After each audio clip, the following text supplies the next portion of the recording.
Dans cet épisode, je vous propose de découvrir 6 stratégies pour changer durablement les choses.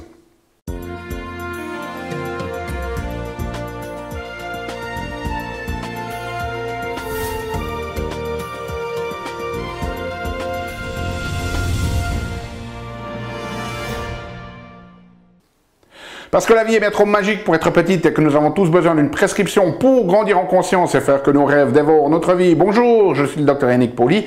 Bienvenue à un nouvel épisode d'une grande vie où chaque semaine je vous propose de découvrir des stratégies pratiques pour grandir en conscience, qu'elle soit d'ordre physique, émotionnel, psychologique ou spirituel, parce que c'est cette conscience qui est au cœur d'une vie pleinement vécue et de notre évolution en tant qu'être humain. Alors cette semaine, ce que j'avais envie de faire avec vous, c'est de partager 6 stratégies qui vont vous permettre en fait de changer les choses, hein, si vous avez besoin de transformer une situation, que ce soit peut-être de changer d'alimentation ou de vous remettre à une activité physique, peu importe. Dès le moment où vous voulez changer quelque chose dans votre vie, transformer les choses et le faire de manière durable, je vais vous proposer ici 6 stratégies et je vais vous inviter à en choisir au moins une et la mettre immédiatement en place à la fin de cette vidéo. Alors, pas besoin de perdre plus de temps.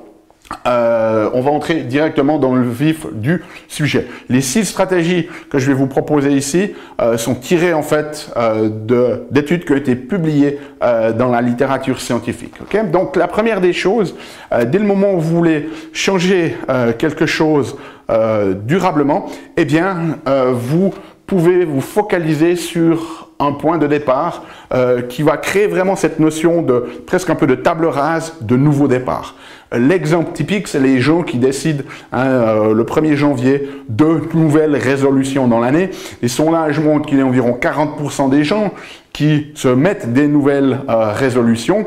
Et puis, en fait, 80% du temps, eh ben, c'est l'échec. C'est-à-dire que les personnes ne vont pas tenir sur la longueur. Alors, on pourrait dire, ces nouvelles résolutions, elles ne servent à rien parce que 80% du temps, 80% du temps, c'est un échec. Mais on pourrait aussi tourner dans l'autre sens et se dire, ouais, mais 20% du temps, c'est-à-dire que sur une personne sur 5, eh bien, ça fonctionne. Le fait de se donner cette nouvelle résolution, eh bien, ça, les bonnes résolutions, si vous voulez, du début de l'année, eh bien, ça lui permet de changer durablement les choses. Donc, c'est une stratégie qui vaut la peine d'être utilisée. Et en fait, ce que montre la science, c'est que vous déterminez cette phase de transition sur un élément marquant. Il y a des études qui sont très intéressantes, par exemple, où ils ont mesuré la motivation de la personne par rapport au début de la semaine. Et ils leur ont donné des calendriers où certaines personnes, dans un premier temps, eh ben, le calendrier, le début de la semaine, c'était le lundi. Le premier jour de la semaine était considéré comme le lundi. Et donc, ils avaient tous les jours de la semaine, les gens devaient marquer leur motivation. Et la motivation, ben, elle était toujours plus haute en début de semaine. Donc, pour les personnes qui avaient le calendrier qui commençait par le lundi, c'était le lundi qu'ils avaient le plus de motivation. Ensuite, ça avait tendance à diminuer sur le reste de la semaine. Et puis, ensuite, ce qu'ils ont fait, c'est qu'ils ont pris le même groupe et ils ont changé le calendrier, leur ont donné un nouveau calendrier où, en fait, le premier jour de la semaine, c'était le dimanche. Et dès le moment où ils ont changé le premier jour de la semaine, ce jour de transition, ce jour de nouveau départ, en tout cas pour cette semaine, eh bien, le taux de motivation était beaucoup plus élevé le dimanche. Et puis, ben, il était au plus bas le samedi, alors que précédemment, ben, c'était le plus haut le lundi et puis le plus bas le dimanche.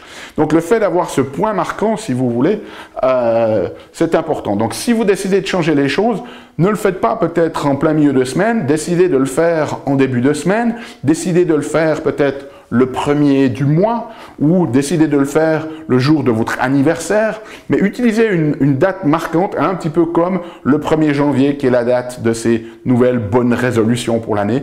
Utilisez vraiment cette date de nouveau départ comme point d'appui, puisque ça va déjà vous assurer presque une chance sur 5, finalement, de réussir. Okay? Donc, le fait de bien marquer les choses, avec un point de départ qui est marquant, ça va aider à créer un changement durable. En ce moment, la notion post-pandémie peut être aussi une bonne excuse, si vous voulez, pour commencer ce changement que vous attendiez de faire depuis des années. Deuxième stratégie, c'est associer le facile et le difficile. Alors pour bien comprendre celle-là, je vais prendre un exemple tout simple. Ben, imaginez que vous avez décidé de reprendre du sport, hein, peut-être avec la pandémie ici, vous avez été confiné, vous avez arrêté de faire du sport, c'est le moment d'en reprendre.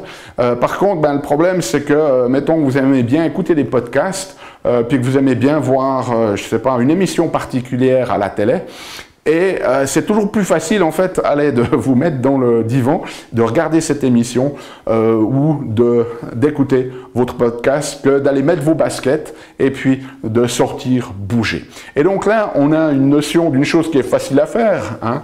Regardez votre émission, écoutez un podcast.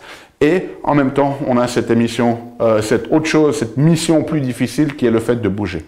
Et le fait d'associer en fait les deux va vous permettre de faciliter les choses. Alors qu'est-ce que ça veut dire associer? Ben, dans cet exemple concret, ce qu'on va faire, c'est qu'on va associer et permettre cette activité facile que si on engage et que au moment où on engage dans cette activité difficile. Donc, dans notre cas concret, ça pourrait être d'investir dans un vélo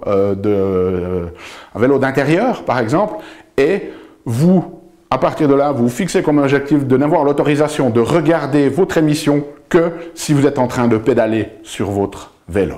Okay? Écouter des podcasts, vous avez encore le droit de le faire, mais vous n'avez le droit de le faire que si vous avez vos baskets aux pieds et que vous êtes dehors en train de marcher. Et donc maintenant, cette activité facile que vous avez envie de faire parce qu'elle vous plaît, eh bien elle est conditionnée, si vous voulez, à la pratique du sport. Et donc, en associant les deux, ça va faciliter cette pratique du sport puisque maintenant elle vous permet de continuer cette activité facile à faire qui vous plaît. Okay? Donc ça, c'est la deuxième stratégie. Troisième stratégie, c'est remémorez-vous. Okay? Une fois que on a des informations qui sont essentielles, on a besoin d'une nouvelle information, si vous voulez, un changement de perception pour pouvoir se transformer, il faut se rendre compte que notre système a tendance à oublier très rapidement. Il y a des études qui montrent que lorsque l'on écoute une information, dans les 20 minutes qui suivent, on a déjà perdu quasiment 50% de cette information. On a oublié, parce que notre système n'imprime pas tout, on a oublié déjà 50% de cette information. Après 24 heures, on a perdu, je crois que c'est environ 70%. Et puis au bout d'un mois, ben, on a perdu 80%. Donc on oublie souvent les choses. Et puis, une des raisons pour lesquelles on change les choses et puis on ne le fait pas de manière durable, c'est que on oublie l'engagement, si vous voulez, qu'on s'était fait. Donc, pour pallier à ça, c'est important de se remémorer régulièrement. Hein, vous pouvez peut-être simplement mettre un post-it sur votre frigo, de vous rappeler le nouveau comportement.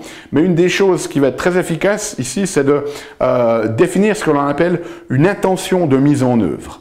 Et cette intention de mise en œuvre, il y a plusieurs études qui montrent que ça double, voire triple le fait de pouvoir changer et de maintenir un changement de manière durable. Et puis cette intention de mise en œuvre, en fait, ce qu'elle veut dire, c'est quand X, je fais Y. Okay? Donc reprenons l'exemple du sport. Ça peut être quand je me réveille, je mets mes baskets et je sors faire du sport. Quand je finis le travail, je vais à la salle de gym, de fitness. Okay?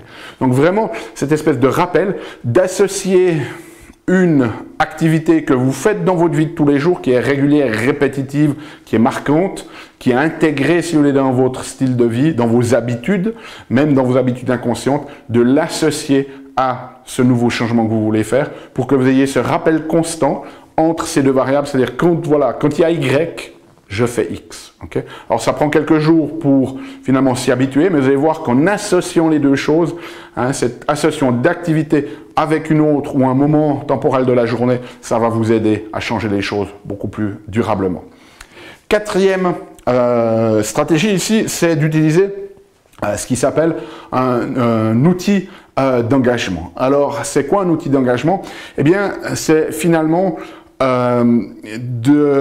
d'avoir une forme de pression, de contrainte, si vous voulez, sur vous, pour continuer à vous motiver de faire les choses. Imaginons que vous décidez de refaire du sport et d'aller 3 fois par semaine à la salle de fitness, ou imaginez que vous avez envie de perdre, mettons, 5 kilos, eh bien, l'outil d'engagement que vous pourriez utiliser ici, c'est quelque chose qui va vraiment être difficile pour vous. Mettons que 1000 €, c'est une somme très importante pour vous. Donc, ce que vous pourriez faire ici comme outil d'engagement, c'est prendre ces 1000 €, les mettre les donner, entre guillemets, vous ne leur faites pas un cadeau, mais vous demandez à quelqu'un de participer, les donner à un ami en qui vous avez confiance, et puis dire, voilà le deal, je te laisse ces 1000 €, ok? Maintenant, si sur les 6 prochains mois, je vais 3 fois par semaine au fitness, j'ai rempli mon contrat, tu me rends les 1000 €. Si je ne fais pas puis que j'arrête, tu gardes les 1000 €, tu les donnes à une œuvre de charité. Okay? Même chose, si vous avez perdu vos 5 kilos au bout des 6 mois, il vous rend l'argent, sinon il le donne ou elle le donne à une œuvre de charité. Donc c'est vraiment mettre cette espèce de pression qui va créer cette motivation intrinsèque, si vous voulez, pour continuer de faire les choses parce que vous savez que vous risquez de perdre gros. Okay? Maintenant, si cette notion de somme d'argent c'est quelque chose d'un peu hard sur vous, vous pouvez faire quelque chose d'un petit peu plus soft. Par exemple, vous pouvez mettre votre réputation en jeu, c'est-à-dire d'annoncer à votre cercle social que vous allez faire ça, parce que maintenant vous avez un peu la pression du regard des autres, si vous voulez, qui vous observent de voir si vous tenez votre promesse ou pas.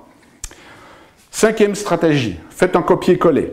Ça, ce que vous pouvez faire, notamment dans votre entourage, si vous connaissez des gens qui ont déjà fait le changement que vous désirez mettre en place dans votre existence, eh bien vous pouvez leur demander qu'est-ce qu'ils ont fait et de prendre leurs conseils, de copier leurs conseils et de le coller dans votre propre existence. Il y a plusieurs études qui montrent que le fait de demander conseil à des personnes que l'on connaît, que l'on a en estime, voire que l'on admire, c'est même encore mieux, eh bien, le fait de copier leur stratégie, s'ils ont été dans la même démarche que vous et qu'ils ont déjà eu du succès là-dedans, de copier leur stratégie et de le coller, eh bien, ça va aussi vous aider à changer les choses de manière plus durable. Et puis, dernière stratégie, c'est conseiller. Conseiller les gens, c'est très intéressant, c'est un phénomène psychologique qui a été démontré dans les études. Le fait d'enseigner quelque chose à quelqu'un, de lui dire, ben voilà, imaginez que maintenant vous voulez reprendre une activité physique, eh bien, allez conseiller à quelqu'un de lui dire, ben voilà, si tu fais une activité physique 3 fois par semaine, ça va améliorer ta santé, tu vas gagner en énergie, tu vas développer une forme de tonus musculaire, tu vas avoir plus de pep, etc. Le fait de conseiller les autres, en fait, ça déclenche un mécanisme au niveau psychologique, si vous conseillez de le faire aux autres, mais que vous ne le faites pas, ben c'est un peu hypocrite. Donc ça va favoriser aussi le fait que vous fassiez cette activité. Fondamentalement, juste entre nous, un petit secret pour que personne ne l'entende. Pourquoi est-ce que vous croyez que je fais ces vidéos chaque semaine? Eh bien, c'est un peu cette piqûre de rappel, c'est-à-dire que en vous conseillant, alors ça ne veut pas dire que je vais mettre moi toutes les stratégies en place dans ma vie, parce que je vous en présente tellement que c'est fondamentalement impossible, mais c'est un rappel de certaines stratégies que j'avais, que j'ai peut-être un petit peu oubliées, ou de certaines qu'il faut que je continue de maintenir.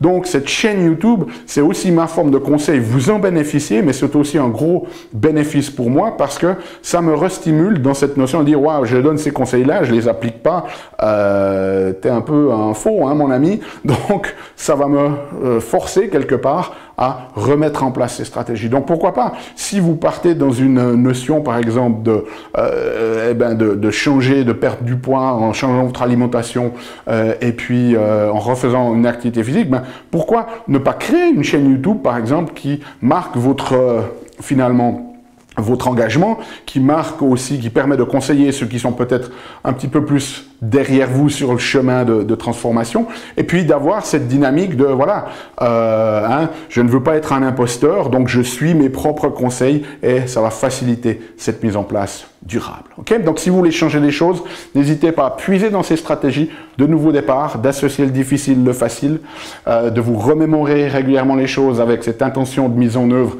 quand je fais X, quand X, je fais Y, les outils d'engagement, copier-coller, et puis le conseil aux autres. Si vous avez des commentaires ou des questions, laissez-les sous cette vidéo. Et si vous avez besoin de la transcription de cette vidéo, elle est disponible sur notre site unegrandevie.com. Nous, on se retrouve la semaine prochaine pour un nouvel épisode. D'ici là, souvenez-vous, aimez la vie, émerveillez-vous et contribuez chaque jour un petit peu plus.